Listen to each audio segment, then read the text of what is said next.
Hola a todos, soy el Pastor Rubio de la Iglesia Real Life en Español. Estamos contentos de estar con ustedes una vez más en este día para terminar esta serie de 3 mensajes sobre la carta del apóstol Pablo a Filemón. Y una de las cosas interesantes es que esta carta es muy pequeña, es más, de un solo capítulo, pero que tiene un material sumamente importante donde cada uno de nosotros podemos identificarnos con la historia de esta carta. Porque la historia de ellos es nuestra historia, una historia de redención, una historia de transformación, una historia de cambio, una historia donde el Espíritu Santo regenera y cambia y transforma las personas que vienen a Cristo y le reciben como su Señor y Salvador de su vida. En esta tarde damos por terminada esta serie y hemos hablado, la primer domingo hablamos, por ejemplo, sobre el hecho de que somos nosotros una familia y el Señor transforma las vidas. Y analizamos algunos aspectos como que el Evangelio trae una fe en común, trae una misión y es un gozo, trae un gozo reconfortante el Evangelio, o sea, Cristo a nuestra vida. La segunda semana hablamos de que el Señor transforma, el Evangelio transforma las relaciones, transformó las relaciones de Pablo con Onésimo y y transformó obviamente la relación entre Onésimo y Filemón. Y sobre esa parte hablamos de que el Evangelio trae un espíritu de amor a las personas y que el Evangelio cambia tus prejuicios anteriores. Nosotros tenemos muchos prejuicios sobre la gente a veces.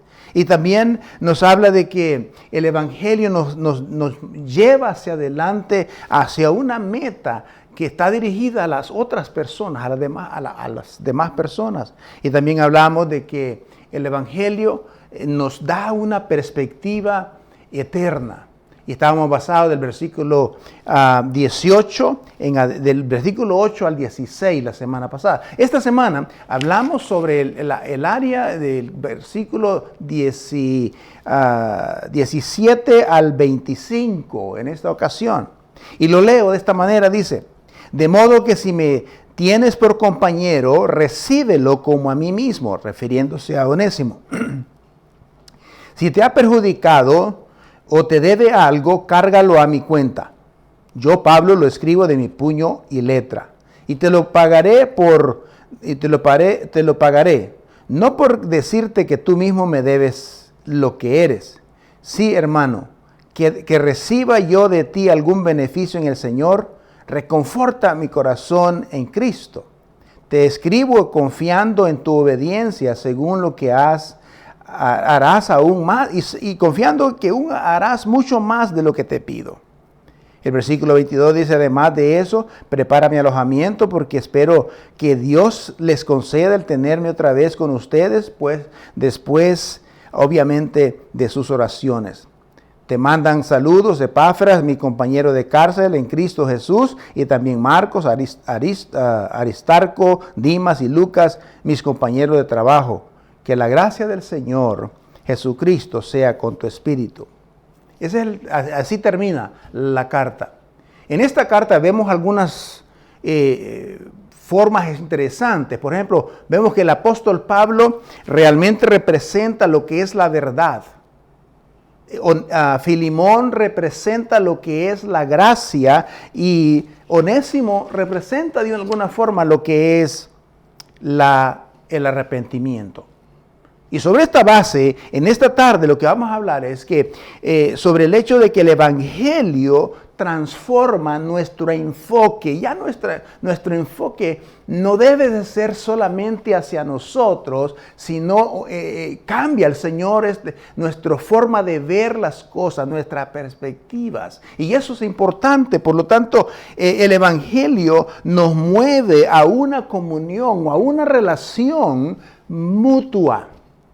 Todos aquellos que venimos a Cristo como Señor y Salvador y nos convertimos en seguidores del Señor, nosotros somos puestos en una relación que es mutua entre nosotros. Nos une Jesucristo.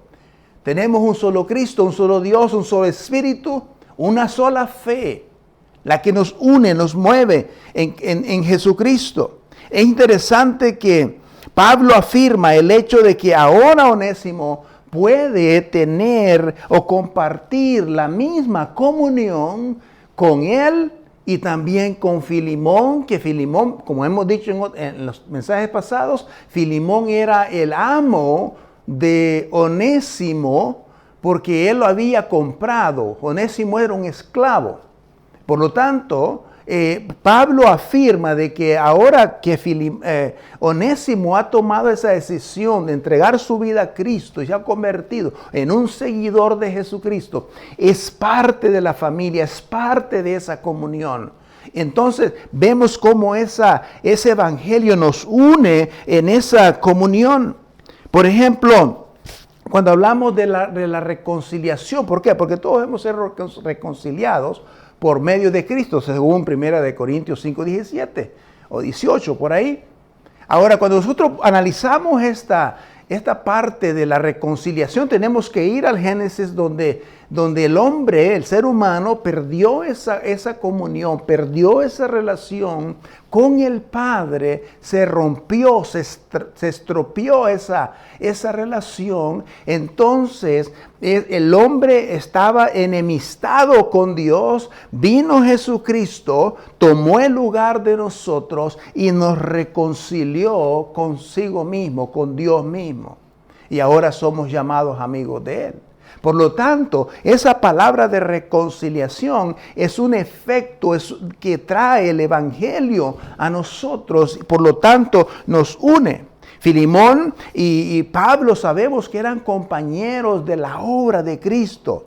Y si tienes Pablo le dice, si me tienes por compañero, por favor, recíbelo como a mí mismo. No se trata de una sociedad comercial o de negocio. Es una sociedad que está basada en la gracia de nuestro Dios, en la gracia de Cristo. En otras palabras, Pablo y Filemón compartían la misma experiencia en Cristo. Ahora, dice, recibe a Onésimo en esta comunión, recíbelo.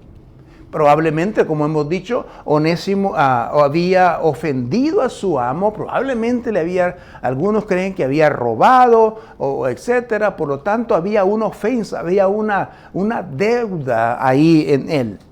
Y uno puede ver esto, ¿no? Cuando uno habla de ese regreso, de ese encuentro de Onésimo con el Señor, y cómo esto cambia. Nosotros podemos quizás recalcar un poco aquella parábola de Jesús sobre el joven rico que se fue de su casa, pidió su herencia, se fue y la gastó. De pronto regresa a su casa cuando se dio cuenta de que estaba en la peor condición, que es idéntica a la condición que todos nosotros venimos a Cristo. Él se vio en esa condición de desgracia, vino a Cristo, vino a su casa, y cuando llegó a su casa, su padre lo recibió con un anillo, con un abrazo, con nuevo vestido, con nueva ropa, y más que todo, vino al vínculo de la familia, vino a ese vínculo de la familia donde había esa comunión, esa relación con su padre. Entonces, esto es gracia. Esto es gracia porque todos nosotros venimos quebrados y dañados de alguna forma u otra. Ahora, lo interesante de todo esto es que podríamos decir que Pablo pidió que todo lo robado a Filemón se cargara a su cuenta. Esto es extraordinario. No sé si eso es similar a algo que quizás usted esté pensando.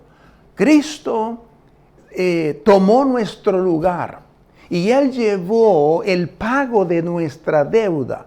Pablo dice, si algo te debe o algo te ha dañado en algo, ponlo a mi cuenta, yo te lo voy a pagar. Es posiblemente que Onésimo se dio cuenta de que ya habían pagado su deuda, pero en esto, cuando lo ponemos en el términos espirituales, nosotros también, Cristo nos ha pagado esa deuda cuando Él murió en la cruz del Calvario. Entonces podremos decir también que el Evangelio reconforta el corazón del siervo de Dios. Versículo 20, sí, hermano, dice, que reciba yo de ti algún beneficio en el Señor, reconforta mi corazón en Cristo. Cuando recibo algo, esto parece como que era un sentir no sé cómo ponerlo, no era una declaración egoísta de Pablo. Pero creo que Pablo dice, lo que está diciendo es, yo me siento reconfortado al saber de que tú vas a obrar, vas a actuar conforme al Espíritu Santo te está guiando o te va a guiar. Realmente me reconforta ver que otros sirven en diversos ministerios. Por ejemplo, eso te puede transformar a mí como pastor también. Pero Pablo se reconfortaba el ver que otras personas, otros discípulos de él, personas que habían convertido bajo su ministerio, ahora están sirviendo al Señor. Filemón reconfortaba a Pablo y éste anhelaba ser reconfortado por el Espíritu Santo. Ahora, esto no solamente se debe de quedar ahí. ¿Qué estamos haciendo nosotros? ¿Somos nosotros parte del reconfortar a otras personas? A nosotros como creyentes.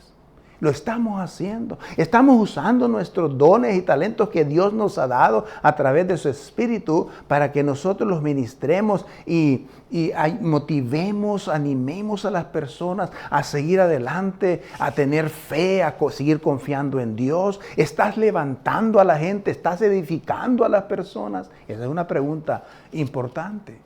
Podríamos decir también de que el Evangelio une a las personas. Y no solamente a las personas las une por una sola fe en Cristo, pero también todas a las personas que han sido o que tienen la misma historia de quebrados sin poder pagar la deuda, en bancarrota, todos nosotros espiritualmente no podemos pagar esa deuda. Entonces el Evangelio nos une como personas. A unas personas que vienen quebradas, que están en bancarrota, también el Evangelio las une, las sana, las transforma y las pone en una familia especial. Y eso es lo que hace el Evangelio. Y eso es lo que se llama iglesia. Entonces, yo le motivo a usted que si usted no tiene una iglesia, vaya a una, busque una iglesia. No va a encontrar una iglesia perfecta, obviamente, pero vaya a una iglesia donde se junte con otros creyentes, porque el Evangelio nos une, somos una familia. El Evangelio no mira un color, no mira idiomas, no mira razas, no mira países. El Evangelio une a las personas por la misma sangre de Cristo. Por eso es importante, el versículo 21 al 25 hablan de eso. Te escribo confiado en tu obediencia, dice, seguro de que harás aún más de lo que yo te pido. Además de eso, prepara mi alojamiento. Estoy hablando de esa unión entre las personas y menciona a estos personajes importantes ahí, como a Epafras, que venía siendo el líder de la iglesia de Colosas, también compañero de cárcel. Dice que Epafras eligió unirse a Pablo. Se acercó a Pablo para estar con él. También Marcos, dice, Marcos es el mismo que escribe, el que un día mismo se peleó con Pablo y se fue a otro lado. También habla de Aristarco, también habla de Dimas. Dimas fue el que lo dejó por los deseos de este mundo. Lucas, creemos que es el doctor. Todos estos estaban cerca de Pablo. Y dice, note bien esta unidad de las personas. ¿Por qué? Porque el Evangelio nos une a todos. Nos une en una causa, nos une en un propósito, nos une no solamente porque todos venimos en una condición de bancarrota espiritual, Dios nos transforma y nos une. Y eso es importante. En el fondo, Pablo sabía de que Filemón perdonaría las deudas de Onésimo y lo acogería como un hermano en la fe. Esto es un cambio extraordinario, porque ya Onésimo llegaría a la casa de Filemón ya no como un esclavo, sino como un hermano en la fe, como un miembro de la familia de la fe. Eso cambia todo el panorama. Pero de hecho, eso es lo que pasaría en ese momento. Jesús nos perdonó nuestras ofensas porque no nos resulta tan fácil perdonar las deudas de los demás. Eso es interesante, ¿no? Si Dios nos perdona, ¿por qué batallamos con ese perdón nosotros? Pero obviamente Filemón estaba listo para perdonar, obviamente, a Onésimo. ¿Cómo podemos ser nosotros de un alivio o refrigerio a otras personas? Primero, cuando nosotros somos obedientes a la palabra de Dios, nosotros podemos ser ese instrumento para levantar, para confortar a otros, también orando por otros, también sirviéndoles a esas personas. Esto es importante que nosotros lo hagamos. Hay muchos versículos en eso. Primera de Samuel 12 dice: en cuanto a mí, que el Señor me libre de pecar contra Él, dejando de orar por ustedes, y seguiré enseñándoles el camino bueno y recto, pero los exhorto a temer al Señor y servirle fielmente y de todo corazón, recordando los grandes beneficios que Él ha hecho por ustedes. Una de las razones por las cuales debemos confortar, motivar, animar a la gente, y no solamente eso, pero también ofrecer, tratarlos con gracia, así como Dios nos trató con gracia, también nosotros debemos dar la gracia a ellos también. Es importante. Dijimos que obedecemos la palabra, oramos, le servimos, pero mostrémosle gracia abundante, extraordinaria a los demás, sin importar la condición que estén, porque así mismo fue que Cristo nos trató a nosotros. No vio nuestra condición, simplemente nos mostró su gracia, nos dio su gracia. Y por eso estamos nosotros aún aquí. Cada uno ponga al servicio, decía Pedro, de los demás el don que haya recibido, de administrar bien la gracia de Dios en sus diversas formas. Que nosotros extendamos esa gracia que Dios nos dio a nosotros a otras personas. Eso cambia todo nuestro enfoque, y más en el Señor. Ahora, nosotros sabemos que en este aspecto son muy importantes. Onésimo sabemos que era culpable. Había huido, había agraviado a su jefe, a su amo, había acumulado una deuda que nunca podría pagar. A veces esa historia así suena bastante similar a nuestra historia. Esta es nuestra historia también. Todos pecaron, dice la Biblia, y todos están destituidos de la gloria de Dios. Eso nos une a todos, igual a Onésimo con nosotros. Entonces Pablo decía: ponlo a mi cuenta, lo que te deba a él, ponlo a mi cuenta, yo lo voy a pagar. Eso habla de un corazón, de un amor sacrificial, que Dios nos motiva a nosotros a amar de una forma sacrificial. Pablo lo hizo. Pero obviamente que el pago de Pablo por Onésimo era temporal. Pero el pago de Cristo por nuestras deudas es para la eternidad. El Calvario, el pago de deuda que no debía pagarlo por nosotros, Jesús lo pagó. Eso es gracia, eso es misericordia, eso es lo que hoy conocemos como el Evangelio. Ese es Cristo. El Evangelio enseña a amar sacrificialmente.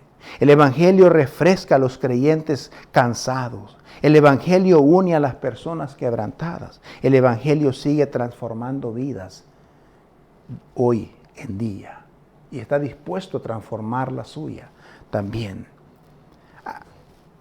Así que permítame ponerlo de esta manera, preguntarle esto. ¿Hay alguien a quien Dios te llama a perdonar? Perdónalo. Si hay alguna relación que necesita ser reconciliada, hay que reconciliarse. ¿Estás refrescando a otros creyentes animándolos, motivándolos, o son desanimados por nuestro propio testimonio. Tenemos que elaborar y tratar eso. Entonces, termino con este aspecto. Si hay alguien a quien debes recibir, recíbelo. Si hay un ministerio en el que puedes servir, sirve. Porque cuando realmente comprendemos el Evangelio, no nos limitamos a admirarlo solamente. Lo vivimos, y cuando se vive el Evangelio, las relaciones rotas se restauran. Cuando se vive el Evangelio, las deudas se perdonan. Cuando se vive el Evangelio, el corazón se renueva. Cuando se vive el Evangelio, la iglesia se fortalece y Jesucristo es glorificado. Termino con esta frase. Si usted quiere experimentar verdaderamente la felicidad y el gozo en el ministerio, eso solamente va a pasar cuando vivamos de esta manera. Pero si vivimos de esta manera, para nosotros solamente, usted y yo no vamos a conocer la felicidad. Así que yo te motivo en tu vida cristiana, si eres cristiano, que vivas de esta manera. Vive pensando en otros. Que Dios transforme nuestro enfoque, que no sea hacia acá, sino que sea hacia allá. Que Dios te bendiga y gracias por estar con nosotros. Amén.